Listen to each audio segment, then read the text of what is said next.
L'association SOS Femmes Solidarité a organisé avec l'aide de ses partenaires des conférences et une journée d'études sur le consentement. L'occasion de faire émerger des propositions concrètes pour lutter contre ce qui lui fait obstacle.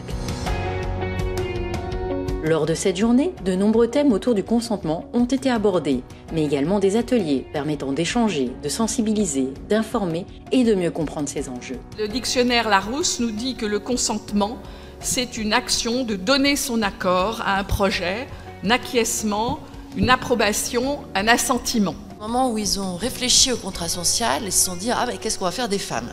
Parce que les femmes n'étaient pas citoyennes. Donc on va dire que par défaut, elles vont être d'accord. C'est le consentement tacite. Comment le droit civil et le droit pénal sanctionnent en fait les atteintes au consentement. On a appelé ça le procès du viol, parce que derrière, les parlementaires se sont saisis de la question. Il y a eu 6 propositions de loi qui ont été déposées pour réaffirmer que le viol est un crime.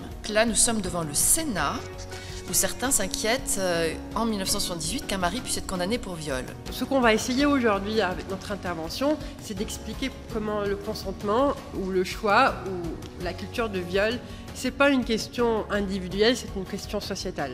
Cette culture du viol, elle est très dominante parce qu'à l'heure actuelle, on a un Français, Française sur 3 qui déresponsabilise le violeur si des femmes ont une attitude perçue comme provocante.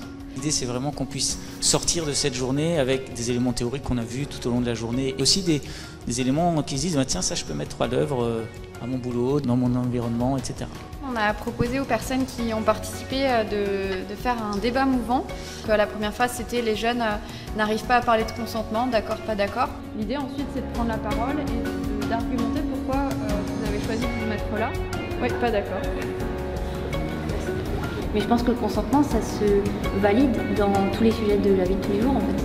Comment on construit pour que ça ne soit pas des groupes de parole où ce sont les mêmes principes de domination qui se répètent. Qu'est-ce que c'est sa limite et où commence la mienne?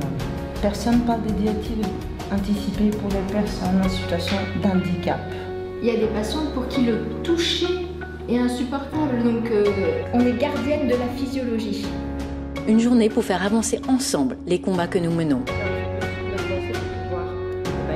Retrouvez toutes les informations et les conférences de la journée sur notre site internet www.sosfemmesolidarité67.org.